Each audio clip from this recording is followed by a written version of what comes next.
The home sellers we work with have many unique situations. Because of this, we've created 4 different options. The last option is what we call our Goldilocks offer, as it's the best of both worlds and combines components of each of our first 3 options. Who's this for? This is for people who are concerned about capital gains and worried about what you're going to be paying Uncle Sam when you sell your property.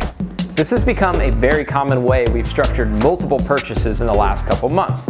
And it's really helped a lot of sellers just like you take advantage of the recent increases in home prices while at the same time limiting your taxes. The benefits? We pay at or near market value for your property.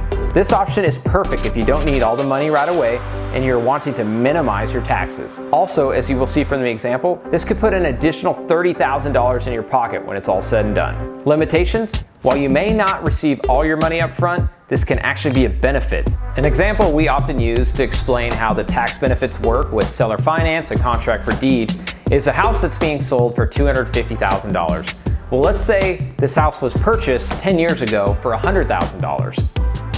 Then we're going to look at the depreciation on the house. Accountants will also often refer to this as basis, but it's really simple. So again, bought the house for $100,000. It's been 10 years of you writing the property off each year. So let's say that amount that you've depreciated is $50,000. Again, just making things easy, round numbers. So $100,000 less $50,000, now you're at $50,000 total. So if you sell the house for $250,000, you're gonna take the difference from $250,000 to $50,000, and that's what you're gonna be taxed on. So the difference is $200,000. So if you sell that house, when it comes time for taxes at the end of the year, you're gonna have to add that $200,000 into your income.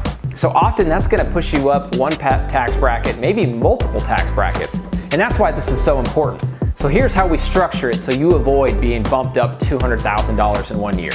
So we're gonna actually spread this payment out over several years. So if you break down that $200,000, we're gonna break it down over like 3 years, 5 years, maybe 10 years. Important though, we're gonna give you a little bit of cash up front. So we often will do it in that same situation. We're gonna give you $50,000 up front as a down payment, and then we're gonna spread out. So again, we're using the example where the house purchase is $250,000.